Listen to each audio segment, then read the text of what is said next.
So, as I'm sure you all realize, what Jimmy just said, that I'm going to teach you everything there is about biology, that was a joke. Please be aware that that is a joke.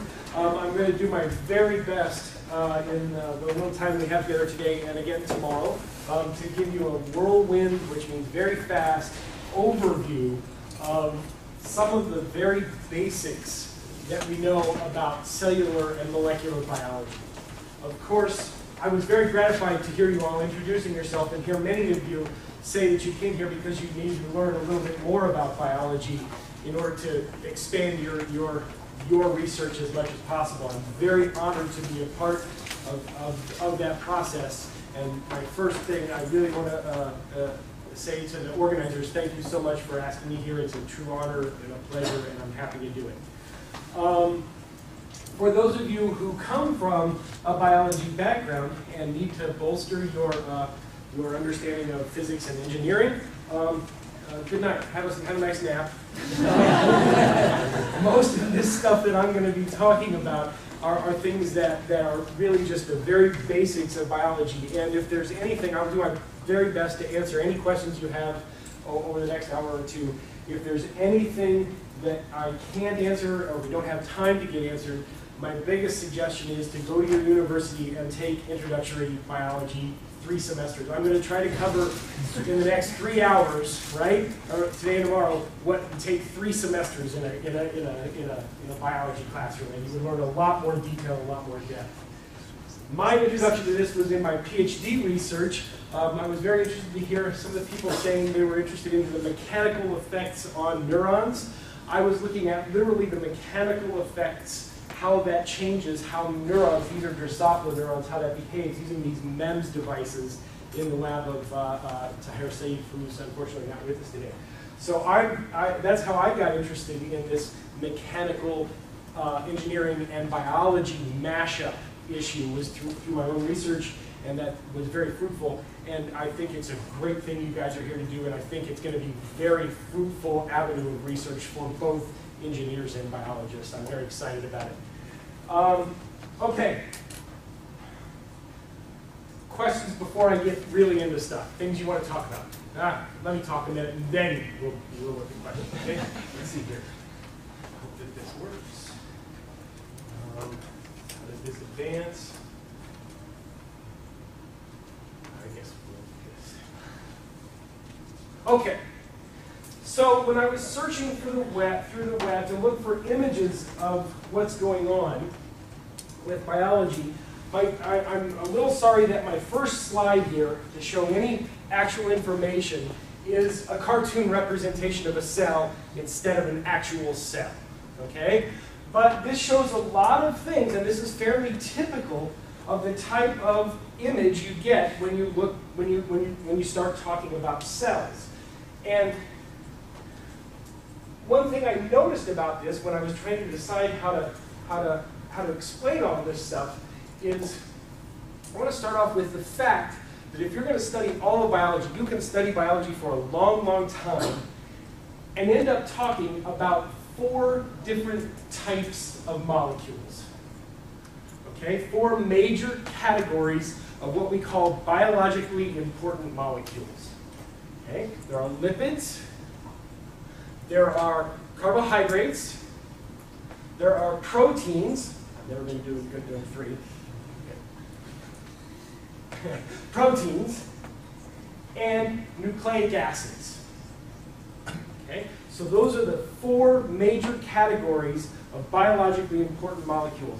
And the reason that they are important molecules is because they can build, with those 4 types of molecules, they can come together in ways that build huge, giant polymers and give us the structures that we have when we look at a cell.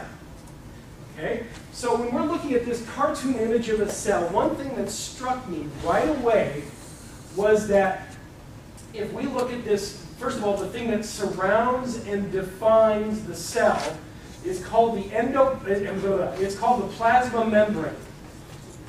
Okay, the plasma membrane. All right? If we look at what surrounds and defines this area in the middle called the nucleus, and if we look at this endoplasmic reticulum, this long series of membrane inside the cell, what defines the peroxisome, which is a little organelle that's kind of like a garbage dump or a recycling bin, right? Everything that the cell wants to break down and reuse goes through this peroxisome. All of the things that surround and define these compartments of the cell are made of lipids. Okay? We're going to get more into the details of that here in just a few minutes, all right? So lipids is one. Lipids make membranes, right, which surround and define different regions of the cell. Okay? Then there are, but really, if all the cell had was membranes, engineers wouldn't be interested at all. It'd be boring as all get out. All the cell would be is a bag of water if it was just lipids, right? Because it would take on the most energetically favorable form, which is a sphere. It would contain water. It would be boring. Nothing else would happen if all there were lipids. What makes a cell interesting and functional are proteins. And we're going to spend a lot of time today and tomorrow talking about proteins, about how they're made, about what their subunits are, about a little bit about how they obtain their function. And most of the stuff you're going to hear about for the rest of the week, people are going to be talking about how interesting proteins are, how this protein affects what happens in a cell. And proteins give the cell its shape, its behavior, its function. Proteins are what make life interesting. By life, I mean literally living organisms. Okay? And so that kind of leads me to the next type of molecule, because proteins are molecules built by having a specific sequence of their building blocks, which are called amino acids. But what determines that specific sequence of amino acids is the third type of molecule, the nucleic acids, specifically DNA. I'm sure you've all seen the structure of the double helix of DNA, and you've all heard that DNA is the instructions for how to build life, right? How to build bodies. And that's true, but what we really mean by that is DNA is the instructions for how to build proteins. This is why DNA is so important, and we're going to look a little bit at that process of turning a DNA sequence into an amino acid sequence, which then folds on itself to be a protein. Okay? We'll get there. Okay? And then there are carbohydrates, and I'm not going to talk much about carbohydrates. Carbohydrates are very important for the body in terms of energy storage, as well as in terms of actually giving some areas of the cell some of their physical properties, some of their mechanical properties that might be really interesting, but I'm just not, and also for identification, for immune responses and so forth. So they are very important types of molecules, but I'm going to focus this week on lipids, proteins, and nucleic acids. Okay? So again, this is the cell. I've talked briefly about some of these different parts of the cell, and it just struck me that so much of this picture of a cell has to do with things that are membrane, right, are lipids. But lipids are fascinating stuff. They have some really interesting mechanical properties that we talked about a little bit, but really without proteins, the cell would not be able to function. All right, so here we are. We've got all of these things which are, so the plasma membrane, nuclear envelope, endoplasmic reticulum, organelles, these are all lipids. Okay? So the lipids here, right, that's our first category of major molecule. All of these things are based on lipids. Then we've got our proteins. And our proteins include all sorts of really interesting things, right? Like the cytoskeleton that gives structure and shape and motility, movability to to the cell. Shape, force, and motion are things that proteins do. Also, chemical catalysts. We'll talk about a lot of the things that proteins do for us. And finally, there are nucleic acids. And we're going to spend most of our time talking about one nucleic acid, DNA, deoxyribonucleic acid. I'm sure you've all seen the double helical structure. And its main function is to store the information as to how to build proteins. And we're going to see how all that gets carried out. One more little thing on here on this diagram that I should point out. These little purple dots here, all over the place, are labeled as ribosomes. We're going to come back to ribosomes after a while. Ribosomes are the place where proteins are synthesized in the cell, where proteins get made. And carbohydrates I'm not going to talk about. Okay, lipids. Let's look into these guys. Again, they have several functions in the cell. As you can see, I have a few too many lipids built up within myself. Right? They are very good energy storage molecules. Okay? But they all have other, even more important functions in the body, in the cell as well. This is the general shape of a lipid. Okay? We've got two major regions. We've got this region up here, called a glycerol unit. Here we have the carbons, oxygen, and hydrogen spelled out. And then we've got these long fatty acid tails. Now I'm going to assume, how many people have had an organic chemistry class? Okay, okay, good. I'm just getting some idea of the audience. For the rest of you, organic chemists are lazy, okay, in their notation. But they're lazy in really smart ways. Okay? And one thing they want to be able to do, and they have to do, organic chemistry is the study of carbon-based molecules. One thing I maybe should have mentioned when I was talking about the four different categories of major biological molecules, I want to really pound this home, right? Lipids, carbohydrates, nucleic acids, and proteins, right? All four of those are based on carbon. Right? The atom, the element, carbon. And there are good reasons for this. And we'll get to that. But mostly, I just want you to know that organic chemistry is the study of carbon. Okay, that's why it's called organic, living, right? Because all four molecules are based on carbon. Well, organic chemists get tired of writing C, C, C, C, C, C, C, C, C. So instead, they came up with this wonderful little shorthand where all they do is make a squiggly line, and they assume that you know that every bend in that line, there should be a carbon there. Okay, carbon, carbon, carbon, carbon, carbon, carbon, carbon, carbon, carbon. Okay, you get the idea. Now, one thing you'll notice about carbons when we write them out is that they make bonds with up to 4 other atoms. Right? 1, 2, 3, 4.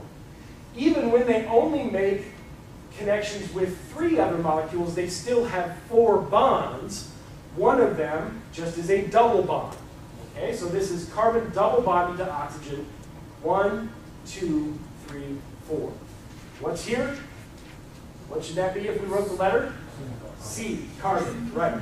So, they all want to have 4 bonds. But look at this. Let's take this carbon as an example.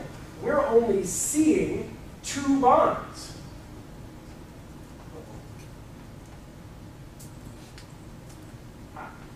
One to this carbon and another to that carbon.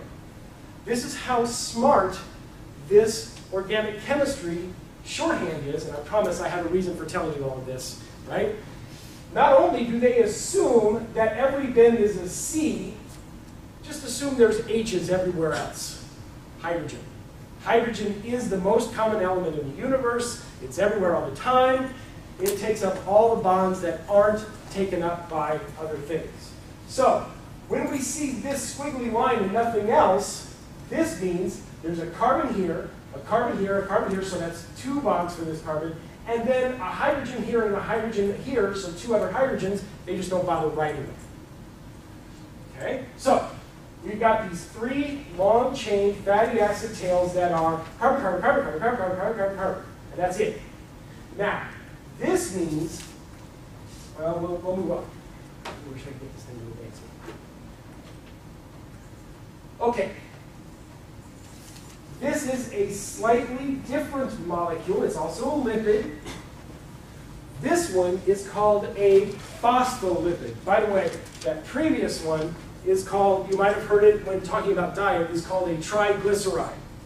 Tri, because there are 3 long-chain fatty acid tails. Glyceride, because you got this glycerol region, and then your 3 long-chain fatty acid tails. Okay? Now, this one is called a phospholipid. Okay? It's got 2 long-chain fatty acid tails.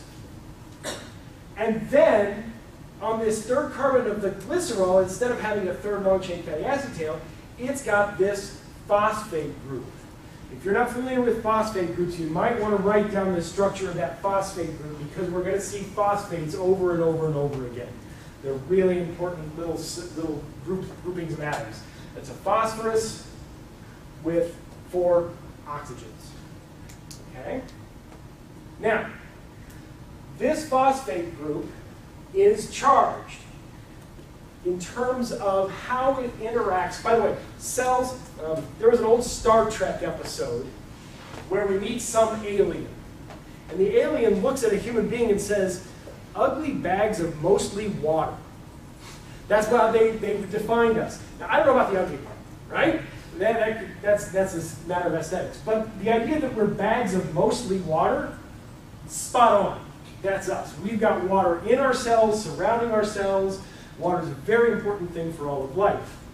How atoms and molecules interact with water is a major part of biochemistry. Okay? So this polar head group here, right, means this is going to interact nicely with water, because water as a molecule itself is a polar molecule. Do I have any time right anywhere? Right on here? Cool. This one's right. What's that? The markers there, you might be. Okay. Sorry, I didn't have this as a slide. Okay. Over there? Oh, okay. Good. So I'm sure you're all familiar with what H2O looks like.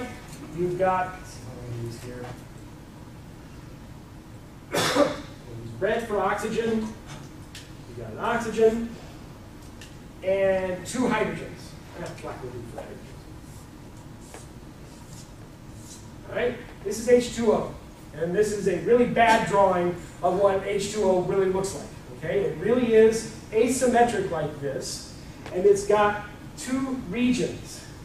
This region up here is partially negative charge, and this region here is partially positively charged for chemical reasons that I won't go into today. We've got too much to get through. The point here is you've got one end that is partially negatively charged and another 1 or 2 ends that are partially positively charged. We call this situation polar. Okay?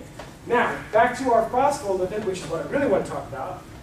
Phospholipids have this polar or hydrophilic head region and this non-polar, very long fatty acid chains. Okay? So what this means is this part really likes to be near water, and these parts, we call them hydrophobic. What's a phobia? Fear or hate, right? It hates water. It stays away from water as much as possible. Loves water, hydrophilic. Non-polar, hates water, stays away from water. This has some really interesting ramifications. Okay? So, these, we're going to be talking about so many of these. So I already talked about what a shorthand this is for what's really going on, all the different atoms that are there that they don't show. A carbon and 2 hydrogen, carbon, 2 hydrogen, carbon, 2 hydrogen, carbon, 2 hydrogen. We are going to represent this whole thing as this little ball and 2 sticks. Okay? But every time you see this, you're going to see it a lot, I want you to be thinking, this is a phosphate group. Is this going to like water or not like water? It's going to like water. And 2 long-chain fatty acid tails, they're going to hate water. Hydrophobic. Okay? So, there's that guy. That's going to represent this whole thing.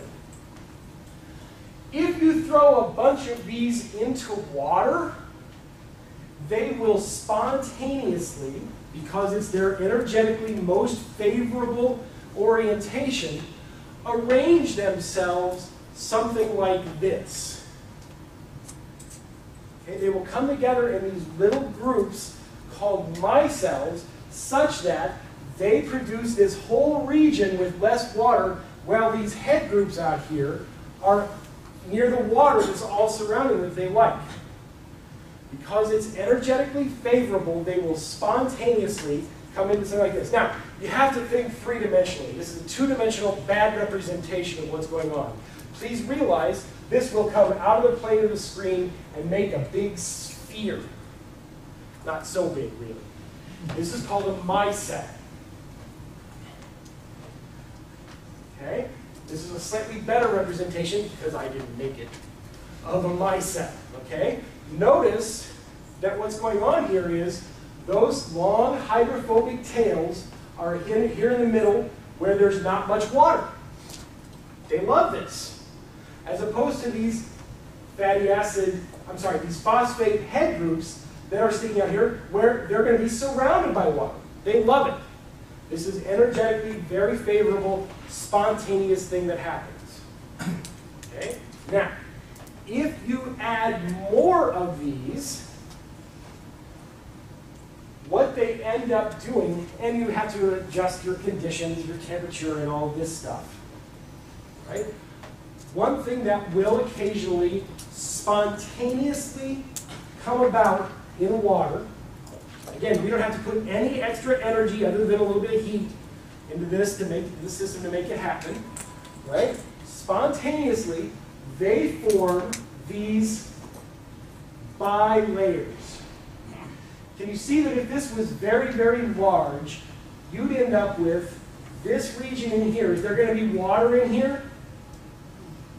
No, water's going to be excluded. These are all these hydrophobic, long fatty acid tails. And then there will be water inside and water outside. Okay? This is called a liposome.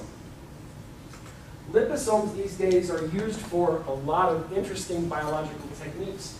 Look at this little pocket inside that's formed. We're going to see some things where we can place a molecule of interest inside that liposome, inside that little ball, and have this fuse with the cell. And when it fuses, I'll get into this a little more later, it will insert what was inside the liposome into the inside of your cell. Okay, this gets really interesting. Okay, so this is a liposome. Notice, now how many, you see why I wanted to overly simplify this? Remember, carbon, carbon, carbon, carbon, carbon, carbon, carbon, glycerol, phosphate, right? Here we go. One of those, another one of those, another one of those, so many of those. But we've only begun.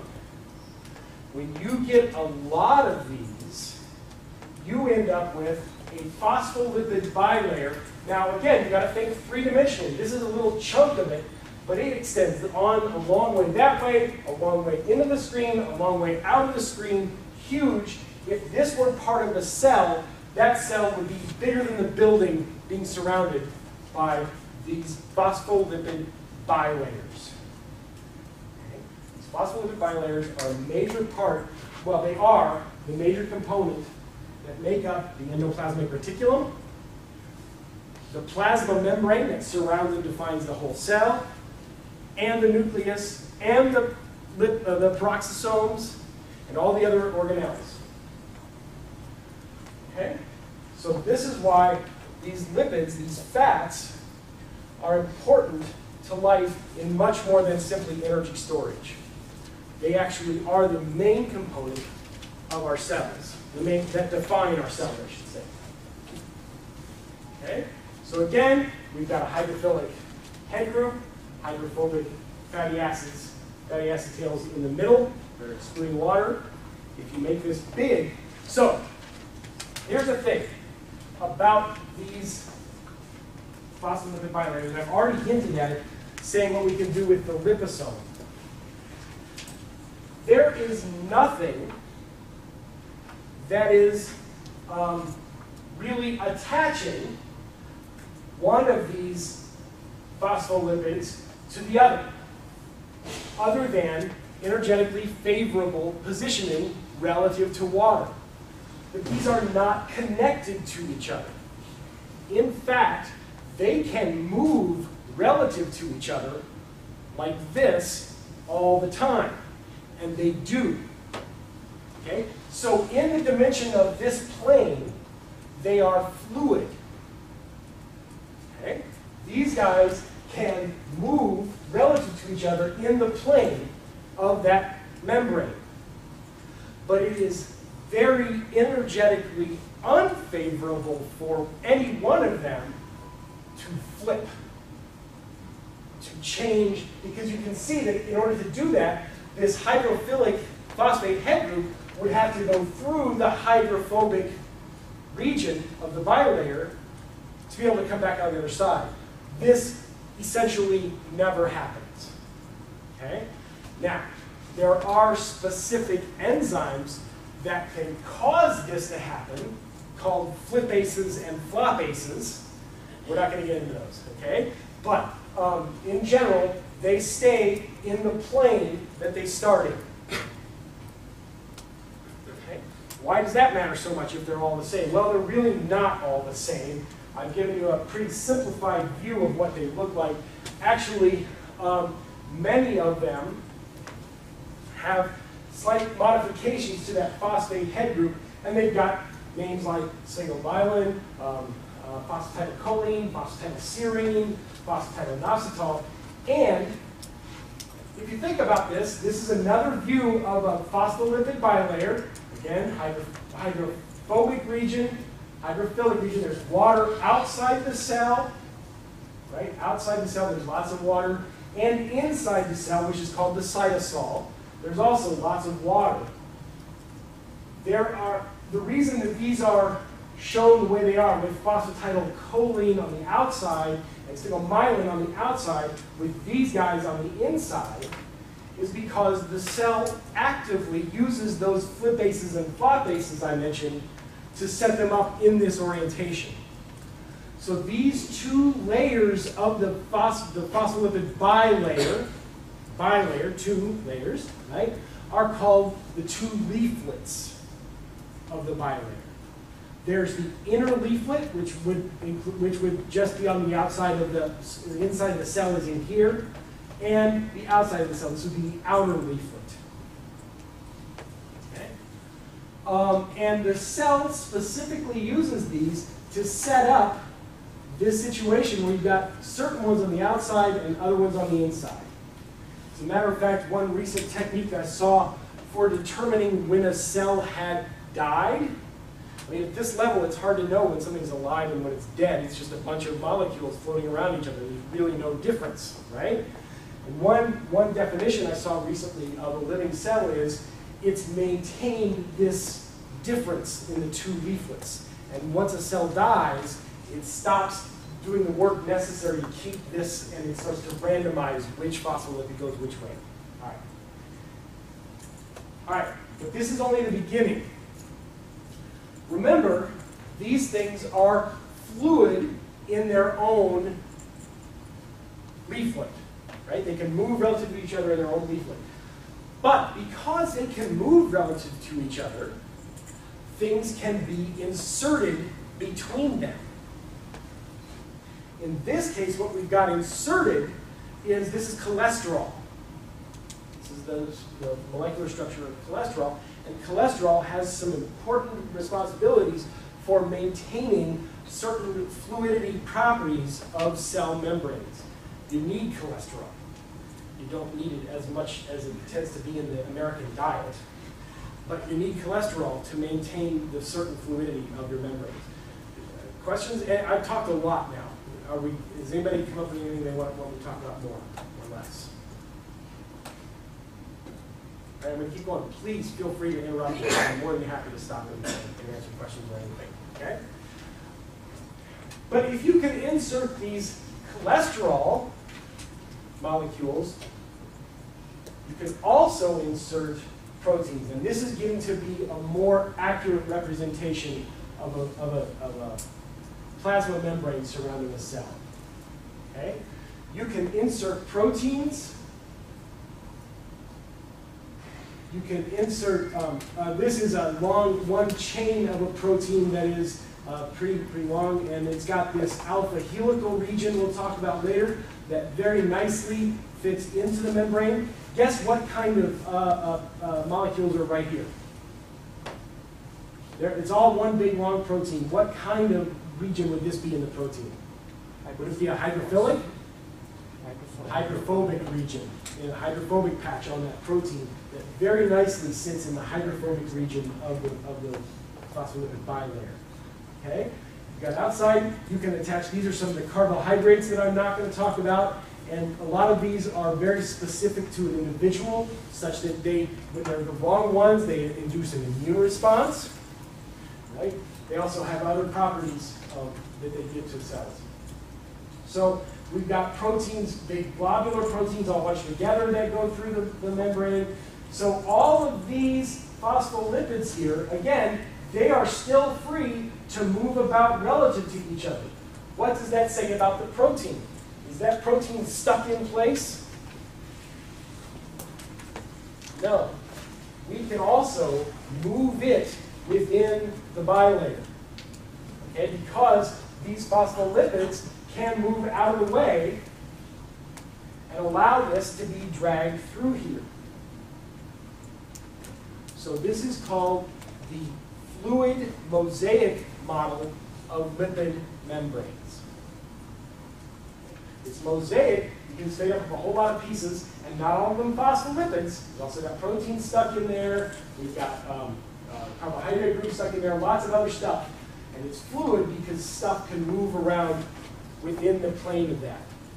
Now, considering that this is a really hydrophobic region of this protein, it would actually take energy to pull it out of the protein. It doesn't want to move out of the protein. It likes having its hydrophobic region stuck in these tails, and it doesn't want that out here. So it's going to stay very nicely inserted in that membrane in just that way.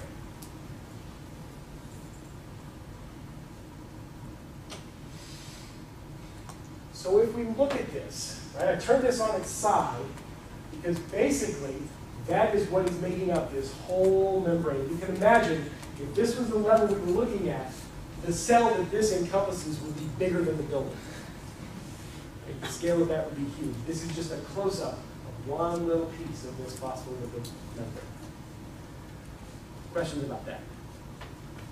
So as engineers, you guys can think of all kinds of interesting things to study about this, right? How much force does it take to pull this guy through? How fluid is the membrane, right? When you get several cells stuck together, how much force would it take to pull those membranes apart? What if we have, remember that liposome? It can come in and fuse with this membrane and inject. There's just all kinds of interesting mechanical, dynamic things that are happening there. And I happen to know from that Gen 4 at MIT, people are doing some really interesting work on the mechanical properties of, for instance, red blood cells relative to sickle cell anemia, for instance. Those sickle cells have different mechanics, partially given by the fluidity of the phospholipid membrane, and partially due to a whole lot of proteins as well. Again, proteins make life interesting.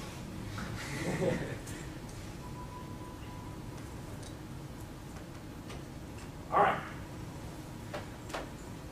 That was lipids and membranes. Moving on now to the next molecule I'm going to talk about, which is DNA. I should say nucleic acids in general because we're going to talk about both DNA and its relative RNA, ribonucleic acid. And why do we care so much about DNA specifically, but also RNA? Again, it's because the sequence of nucleotides in this ladder encodes a sequence of the building blocks of proteins. Okay? So again, proteins are what make life interesting. The DNA tells us how to build our proteins. That's why it's so interesting. When you hear somebody say they're a molecular biologist, the molecule that they mean by molecular, really, is DNA. Because it was just in 1957? 52, right? 52. When Watson and Crick, right, elucidated, showed the world, by kind of half stealing some data from another woman that we almost don't ever hear about, unfortunately. Rosalind Franklin was her name. They showed us this structure. And they showed us this double helix. And they realized immediately how this was used to do some important things for the cell, how this structure was important for the cell. I won't go into that in the story. But the point here is that we are going to be looking at how this sequence of nucleotides tells the cell how to build its proteins, which are the molecules that actually do all of the function and work in a cell. And this is a two-step process. The first step is called transcription. I hope none of you ever had anybody, as a punishment, give you a dictionary and say, transcribe this, pages 400 to 530 of this dictionary, right? I have heard of such things being done. When I'm asking you to transcribe something, what am I asking you to do?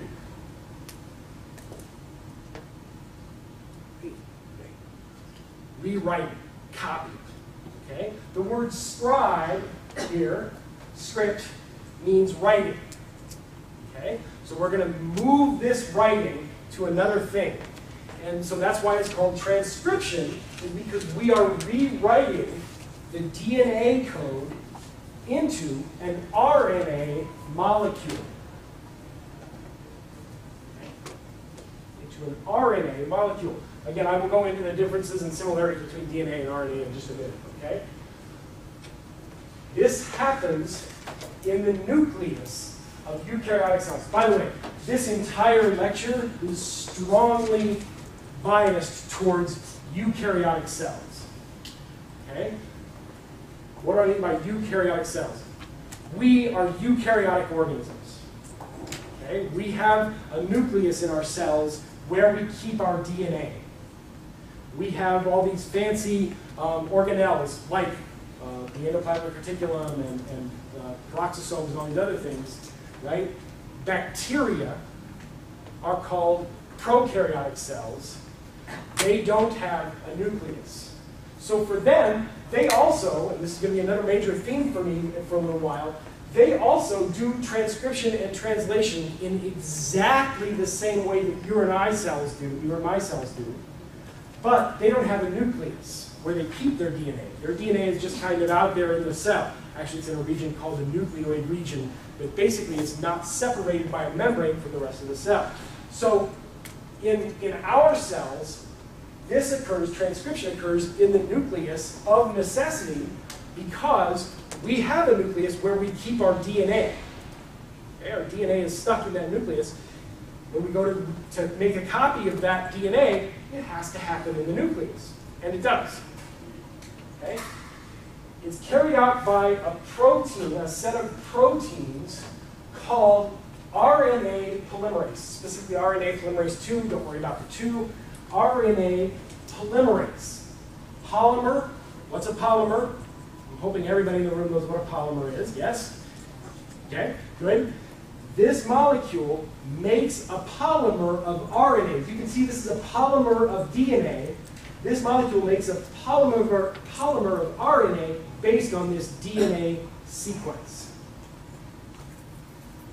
Okay, that's why it's called RNA polymerase. That's the first step. Then, this copy that gets made by an RNA polymerase leaves the nucleus. It goes out of the nucleus through pores in the nuclear membrane, the nuclear envelope. It goes out into the cytoplasm, where it finds a ribosome. Remember those little purple dots I wanted to point out early? Called the ribosome. Okay?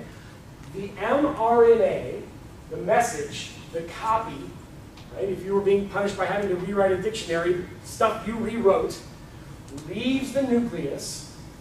It goes out to the cytoplasm to find a ribosome. And a ribosome is the place where we turn that mRNA message. By the way, M in mRNA stands for messenger RNA. Right? And that's where, in the ribosome, is where we use that message to tell us how to build the proteins. I promise I'll get into the details of this. Transfer RNAs, tRNAs, bring the amino acids to the growing polypeptide. Okay, what am I saying? Blah, blah, blah, blah, blah. A lot of words. Right? The protein is a long chain built up of little subunits called amino acids. I'll demonstrate this more apparently tomorrow, as I'm getting close to time today. Okay? And these transferred tRNAs bring in those amino acids one at a time to build the proper sequence in the protein. Okay, so two-step process, transcription and translation. Here's a little pictogram of, we've got our genes, our DNA, stored here in the nucleus. This is clearly a eukaryotic cell, right? We do transcription to make this copy of some little piece of the DNA. That message, the mRNA, leaves the nucleus, comes out into the cytoplasm where it finds a ribosome. And the ribosome uses that message, which is a copy of the DNA, to tell how to build this protein out of amino acids. Okay, we're going to go through this step by step here a little bit. Jimmy, what do you think about time? Should I end on time today, or can I keep going for a little bit? It's up to you. You can show up to 11. I can go till 11? Yeah, we have the discussion time, and then we need to break for 10 minutes. Okay. The next All right. meeting at 11.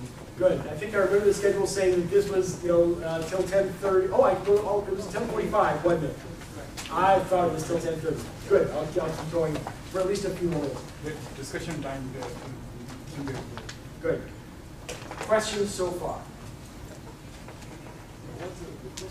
Please. The final purpose of the protein was made. That's on the RNA and RNA is from DNA. What's the whole thing? The whole story about it? So the whole story is about making the proper protein. Yeah, what's that for? Okay. What is the final product for? Okay. Let us grow or? The final product is, again, proteins make the cell interesting. If there was nothing to the cell except lipids, it would just be literally a round bag of water. But we know that cells take on all kinds of shapes. I mean, look at neurons. A neuron is a cell. Man, does it have a crazy shape, right?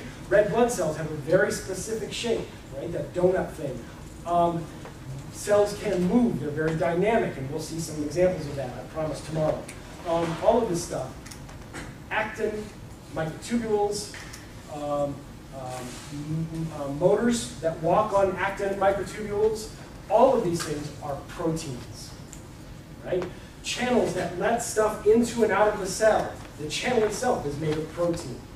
Proteins catalyze chemical reactions, breaking down things to gain energy, putting things together to store energy. All of these functions are carried out by proteins. Literally, our proteins are what make our bodies the way they are. They give us our characteristics. On the macro scale, they read out as blue eyes versus brown eyes. They read out as longer leg versus shorter leg. They read out as all these different things are given by proteins. The instructions for how to build proteins are the reason DNA is important. And this whole process builds all the proteins you have in your body. Did that answer your question? Yeah, that means it keeps the lives going on. Exactly. Exactly. Proteins make life interesting. That's right. That's right. Good. Others? Excellent question. Okay, so this whole process, the purpose of it is to build correct proteins. It's kind of like the body is a big, diverse building. Okay?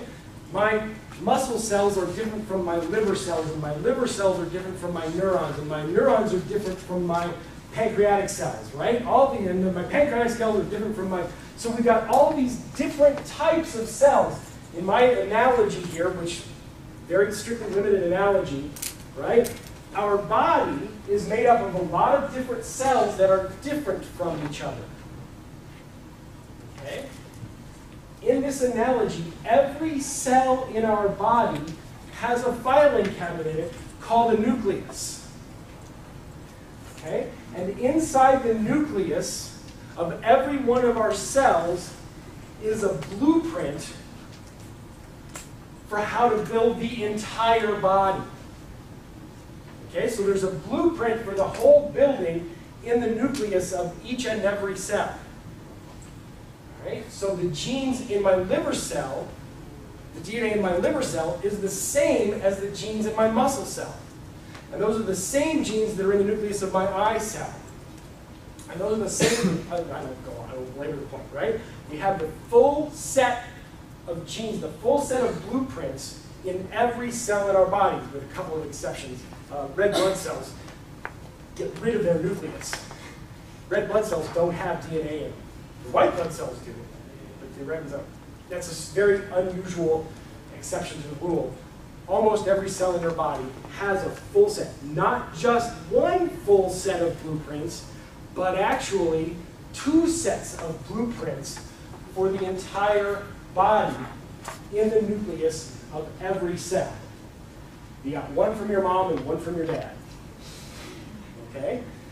In the nucleus of every cell. And these came together when your mother's egg was fertilized by your father's sperm.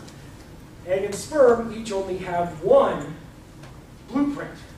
When they get together, now that new cell has 2 sets. One from mom, one from dad. Those then go on to read out to become you. Okay? A very long, involved process. All right. So that's what our nucleus is. It's like the filing cabinet where we're holding the genes, which are instructions for how to build the proteins. So I won't belabor this analogy at all. Okay? Let's get into how we actually read out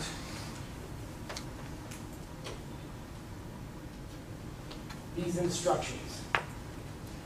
That analogy with the blueprints and all is quite interesting, but keep in mind that it breaks down fairly soon if you try and push that analogy too far. For instance, if you have an actual blueprint of a building, I assume none of you are architects, but if you have a blueprint of a building, you can use that as an instruction to build the building, right?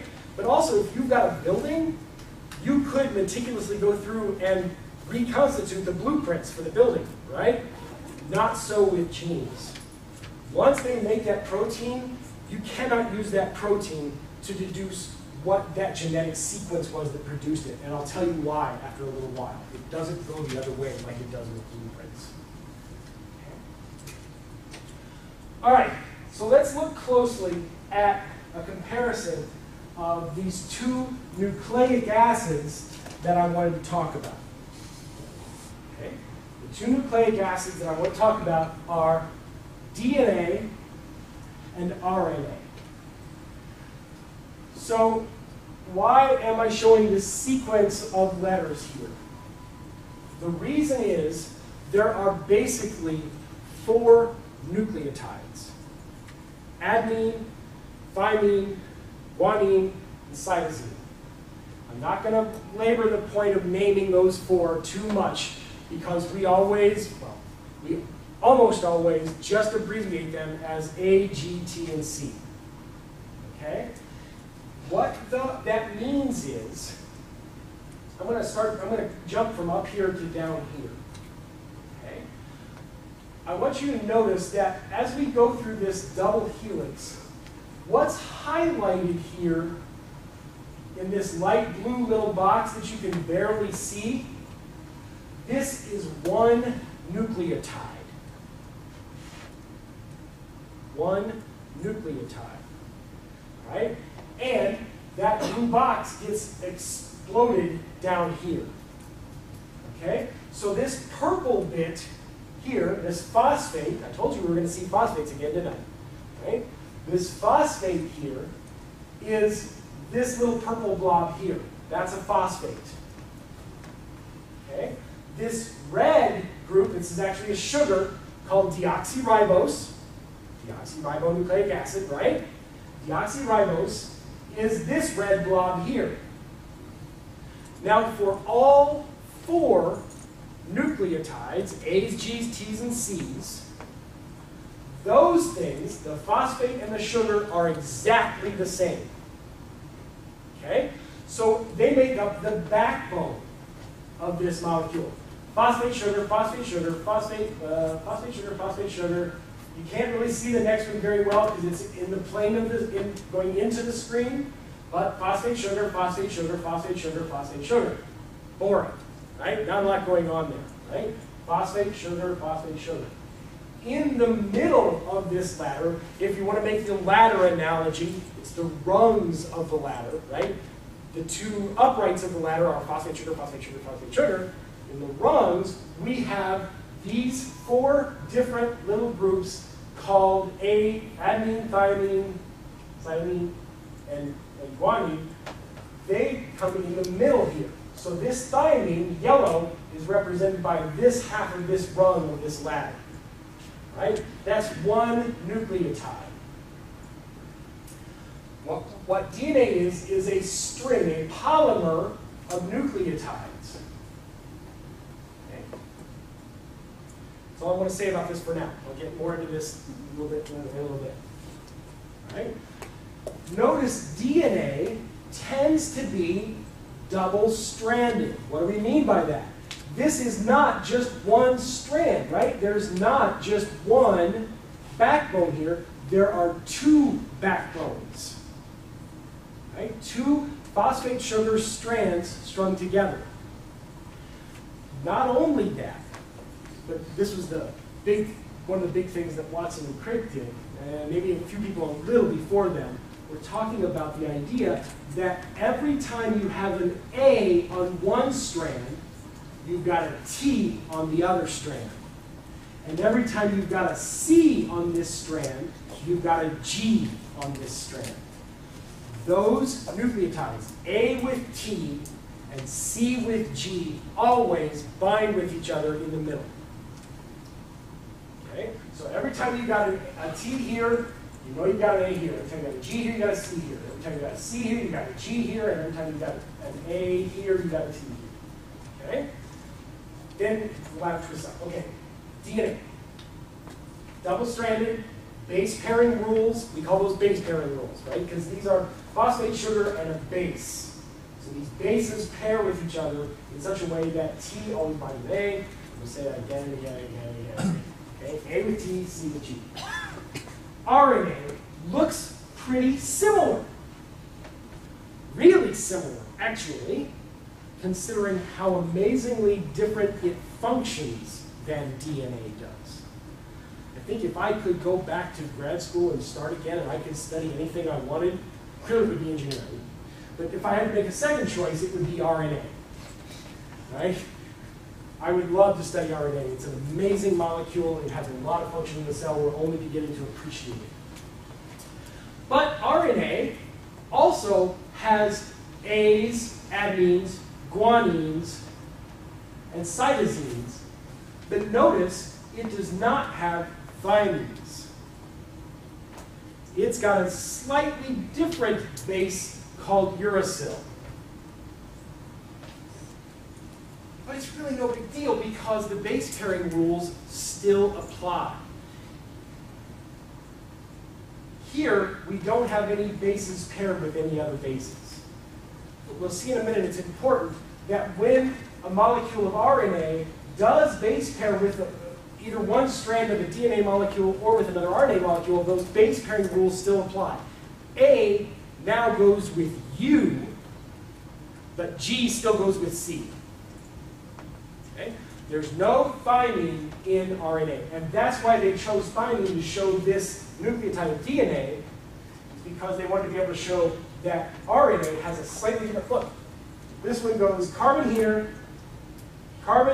and 3 more. This, 3 H's. This one just goes carbon here, no hydrogen here, no more carbon. That's the big difference between thymine and uracil.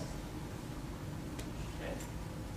But anyway, it's got A, G, C, and U in RNA. The other difference is we no longer have deoxyribose. We've now just got ribose as the sugar. That's why it's RNA, ribonucleic acid, instead of deoxyribo DNA. And because of this one extra oxygen coming off of that carbon.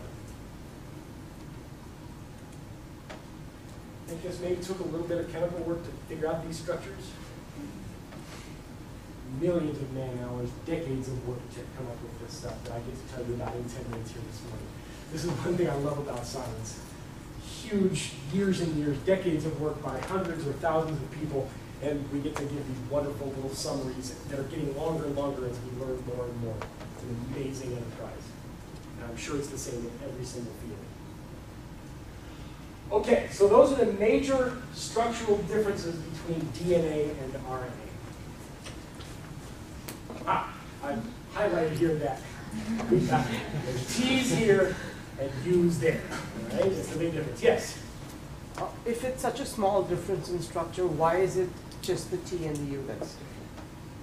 Fascinating question. I wish I knew the answer. That deserves a prompt, accurate, concise answer that I don't have. It ends up, what happens is DNA doesn't really ever, because it tends to be double-stranded, as partially part of the reason, doesn't ever fold in on itself. DNA is an amazingly good molecule at storing this sequence of letters and copying and transmitting that sequence of letters. But what it's really bad at, for reasons that have to do with these two differences that, frankly, I don't have the expertise to really talk on at length, it's not good at folding up on itself to give it a special structure or shape that would give it a different function other than storing and transmitting information. RNA has this amazing property that it often takes on what I'll just define probably tomorrow as a tertiary structure, where it can have catalytic activity as well as information storage. I'm sorry I can't answer you any better than that, okay? Other questions? Yes? The blueprint you showed earlier, or does the DNA sequence changes with time? What time scale are you talking about? Okay, So, some years. so we all started out, this is an amazing question and it deserves a little bit of time, okay? His question was, does the DNA sequence change with time? Okay? It's an excellent question. Let me tell you, as a general rule of thumb, no. But in really interesting ways, yes, of course. Okay? The reason I say start out with the answer no is because you and I and everybody and every living organism started off as a single cell with exactly 2 copies of the DNA like I was talking about, right? When that cell goes to make itself into 2 cells, that genetic sequence, AGTC, right, gets exactly copied so that each new cell has exactly the same genetic code as the other, right? When those two go to divide and make 4 cells, exact copies are made. Right? If you go messing with that much, your developing embryo dies. Okay? Embryology is a very delicate process. The development of our bodies early, right? It's like laying the foundation of a building. If you make a mistake in laying the foundation, the whole building is going to crumble and not work, right? So you've got to copy that very precisely over and over and over again. So in that sense, now basically I've got some trillion-odd cells in my body now, right? And they are all exact duplicates of that original cell that was created when my father's sperm fertilized my mother's egg. So in that sense, you really hope no, right? That sequence is maintained for every one of those copies. In the evolutionary time scale, mutations do happen. I myself have a mutation in a really important enzyme that probably, if I lived 200 years ago, would have taken me out of the evolutionary race soon after birth. Right? Fortunately, we live today with a modern understanding. I can be here in front of me today. Right? But these mutations build up over time and give rise to all of the diversity of living things you see. All the diversity between bacteria and an oak tree and a snake and me happen because slowly changes in DNA built up over time in those lineages. So on the short time scale, no. That sequence stays the same in my whole body, right? In the big time scale, yes, and those changes are interesting. Okay, so this means the DNA sequence doesn't contain any information regarding our memory? Aha! No.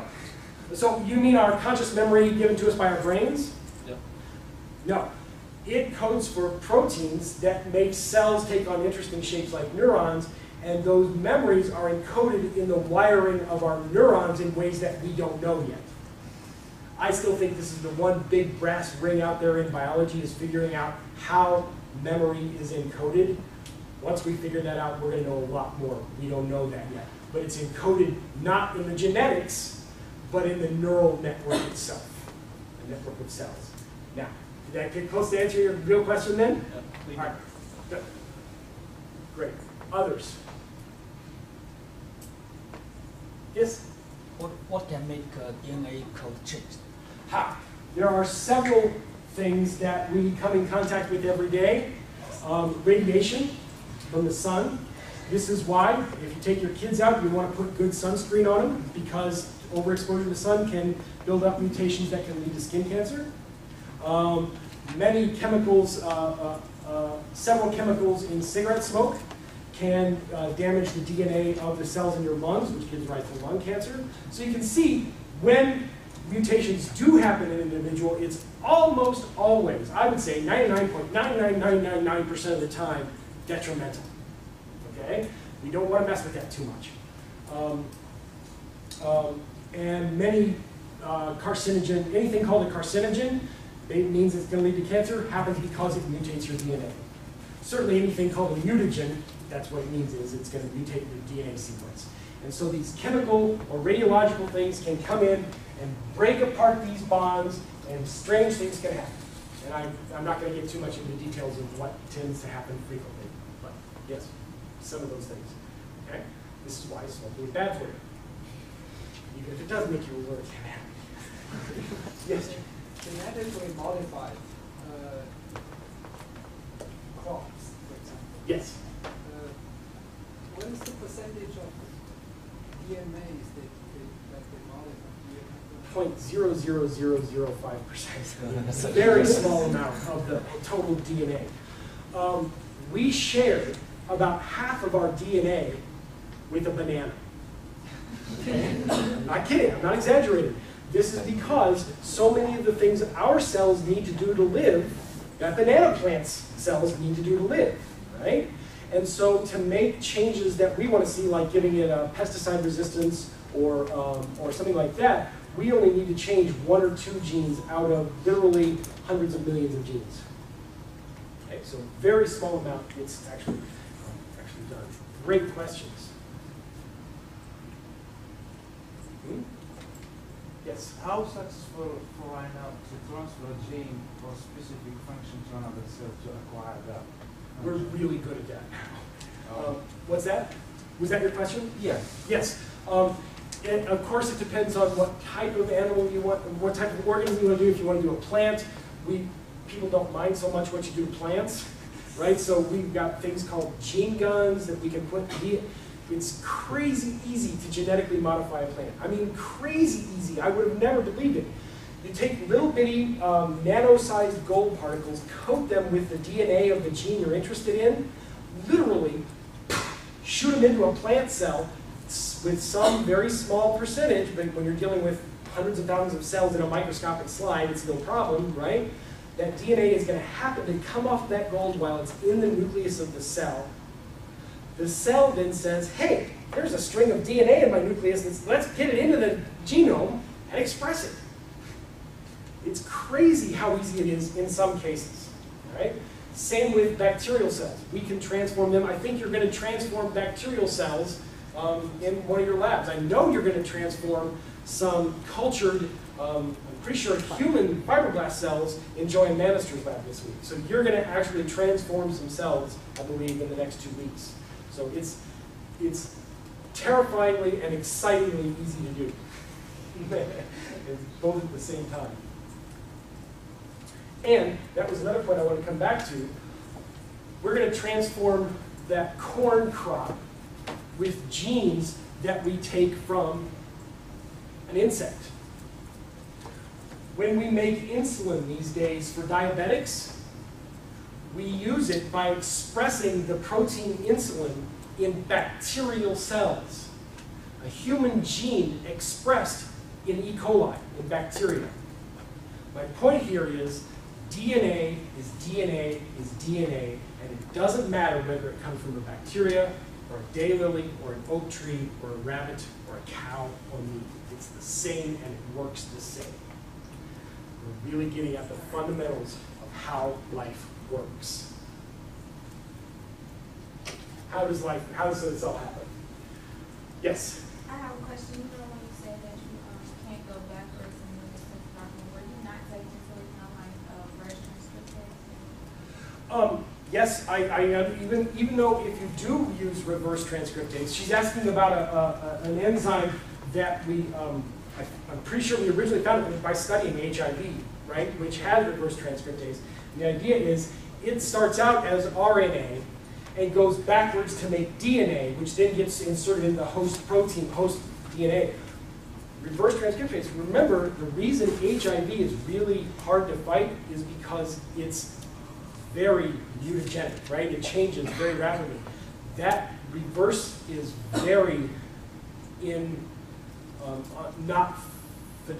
very low fidelity, right? It's copied back with a lot of mistakes. And if you go from protein,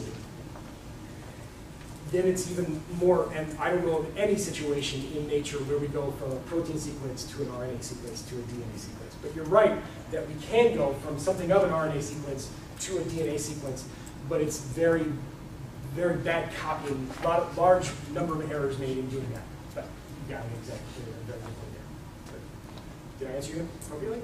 Okay, good.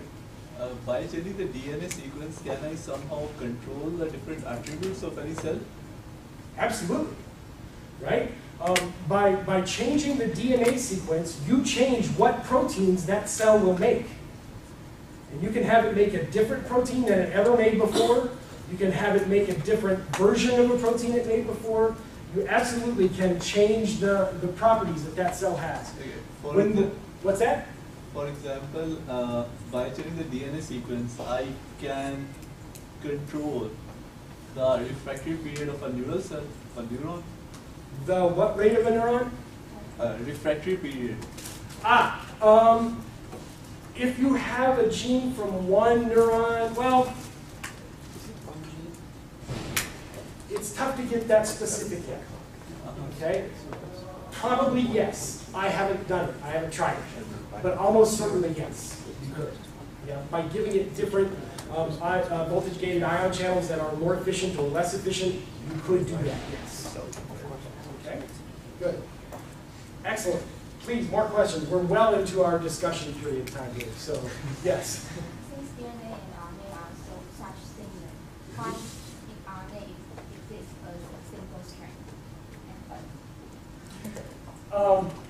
Great question. Since they're so similar, again, why does RNA typically act as a single strand? All right. When I say single strand, I'm kind of oversimplifying it a little bit. RNA does tend to act as a single strand, but really often that strand loops back on itself and makes those bonds between its own molecule. So you could consider this region double-stranded even though the whole molecule is only single-stranded. Okay, and that's going to be an important property when we look at tRNAs tomorrow. Okay. Yes? I also have a question that DNA can maintain in your cells, but RNA will disappear. Okay, great question. Her question was, DNA gets maintained in the cells, RNA can disappear. Why? If anybody in the room has ever done any RNA work, you will be well familiar with the fact that our cells and even the surface of our skin all over the places has enzymes specifically designed to cut up RNA, to chop it up, to break it down into its nucleotide that they can be then reused to make a new RNA sequence, okay? So once it gets out into the cytoplasm, there are other proteins that can come along and protect it and allow it to be translated over and over and over again. But if the cell decides, I've got enough of that protein, it can seek out that specific RNA for that protein and chop it up so that it doesn't make any more of that protein. The cell has many ways of maintaining a balance. It wants the right amount of the right proteins, not too much, not too little, all the time. And it's constantly chopping up mRNAs to keep as one mechanism for regulating the amount of protein that gets made from that mRNA. So that is the DNA stays in the nuclear cell. Nicely protected in its nucleus, and it's well protected by a lot of other proteins that are in there as well. As a matter of fact, when we do have enzymes that are meant to cut up DNA, and we have some I'm going to talk about tomorrow that are really important called restriction enzymes, those enzymes come from bacteria trying to kill competing bacteria. Okay? So they produce these things that chop up DNA as a way to kill off their competitors. And we said, hey, that's really interesting and useful. We're going to use that enzyme to help us do our biology. I love it when humans do this. Find something that is meant to kill and learn from it and learn to use it to our benefit. And we do it pretty regularly. Not me, I'm not that smart. Do I see another hand? Yes? In the previous slides, you mentioned about ribosome. Lipid by their Ribosome, yes. Lipid Yes. by their structure very similar to the cell membrane. So it can easily fuse with cell membrane. They can easily fuse, not with the cell membrane, but with that membrane called the endoplasmic reticulum. Okay? I hope I didn't confuse you. Ribosomes really aren't made of lipids. They aren't similar to any lipid membrane, but they can very much embed themselves in endoplasmic reticulum. Right, ribosomes. What did I say? He said, Oh, liposomes. Thank you. I apologize. Thank you. Okay, liposomes. They are surrounded. Okay, so. Wow. Now repeat your question, please. Now I apologize. I'm curious about the liposome. Yes. It's a double bilayer lipid structure. Yes. Very similar to the composition of the cell membrane. Yes. I'm wondering if it can be used as the genetic or drug delivery carrier to transport something like that from outside into the cell. Can you give us some comments about that? Yes. The answer to your question is absolutely. You got it exact. Right? Yes. So the cell has this normal function where it can take. Well, when it's inside a cell, we call it a vesicle, but it's basically a liposome, and have it fuse with the plasma membrane and expel its interior to the outside of the cell. We call that secretion. Okay? It's happening in a neuron. That can happen at the synapse, and that's how we get neurotransmitters from inside the neuron into that synapse to do the next thing, right? You guys aren't neurobiologists, sorry. So, but the cell has many ways of doing that in reverse, right? Taking a liposome from inside the cell, fusing that with the membrane of that liposome with the plasma membrane and expelling stuff to the outside. We can use liposomes to do the opposite. Take this lipid bilayer, exactly as you said, with a gene we're interested in on the inside of that, and putting it under the right conditions so that it fuses with the plasma membrane and it inserts what was inside the liposome into the inside of the cell. And that does happen. Again, those lipids are exactly the same in both, right? The cell and the liposome. And as a matter of fact, the cell has specific proteins embedded in that lipid membrane to recognize those and say, hey, come here, fuse with me, and put your interior in the interior of the cell. Okay? As a matter of fact, that's one of 3 or 4 major ways we have of inserting genes we're interested in into new cells, with the cells. And I think Joanne might be having you use that technique. Lipification is what it's called. It comes from transfection, which was what we used when we originally were putting new genes into a cell, transfecting them. It's called lipification, using liposomes to put new genes into a cell. Did that answer your question, Mona? Okay, good, sure, yes. So compared to translation, I know translation is not that. Is lipification more efficient? Lipification is one of several methods of doing a transfection. There's also electroporation, where you just put the DNA in there and give the cells a little shock.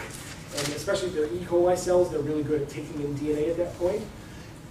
You can also, and this is another thing we do quite frequently now, is use viruses that have had their disease-causing genes taken away, put our gene in that virus. The virus's whole job is to insert its DNA into the cell. So those are 3 of the major techniques we use. Heat shock is maybe the 4th. Any of those. You put the cell, especially E. coli cells, you put them under stress, and man, they look for any solution at all. They're taking in any DNA they find and trying to express it, trying to get themselves out of this stress. Okay? Yes? I want to ask how to make myself. Just put the phospholipid into the water and then vortex, we can get the myself? Yes. Yes. You might have to play a little bit with how much salt's in the water. You might have to play a little bit with the temperature of the water and the concentration of lipids you put in, but they spontaneously form under certain conditions. You don't need to put any extra energy. And then how to transform the myself to the from the single to the double layer? Right. My understanding is it has strictly to do with the concentration of lipids. You up the concentration of lipids, they want to get more of them packed into the same place, and by doing so, they spontaneously form a bilayer. Yep. Now, there are companies who specialize in making these liposomes that we're going to be transfecting with that can tell you a whole lot more about that. But my understanding is it's almost strictly to do with the concentration of lipids in the water and the salt conditions in the water. Yes. Maybe last question? Yes, good.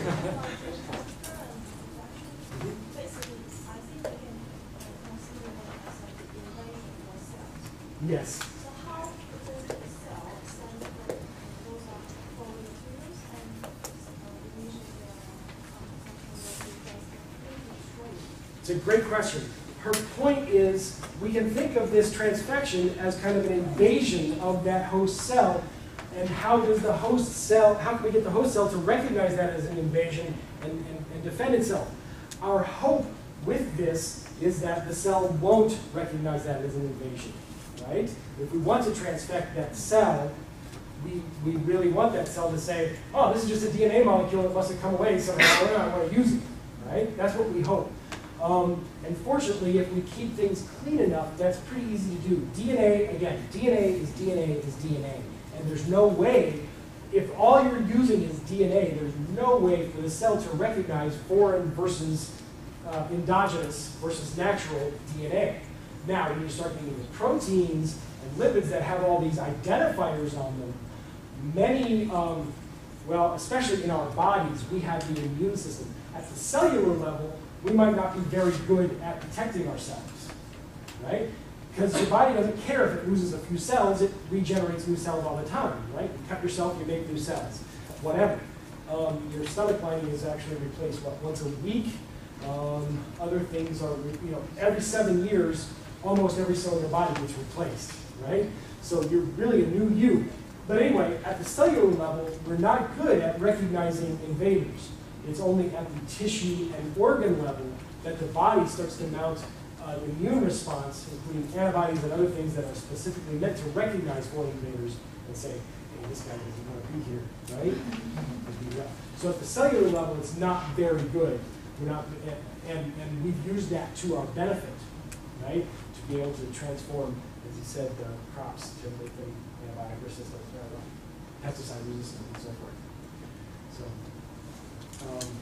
it's not, the cells aren't that good at it. Bodies are pretty darn good at it. You are under constant attack by bacteria and fungi. We've all breathed fungal spores since we've been sitting here. If you didn't have a good immune response, you'd be dead like that. Okay. Not like that, but soon, right? Within a few days. Within a few days. So we're under constant attack, and our immune system is vigilant. But on the cellular level, not so much. Great bunch of questions. I'm looking very forward to continuing with you tomorrow. We'll get into transcription and translation and making proteins and how we protein. Thank you, guys.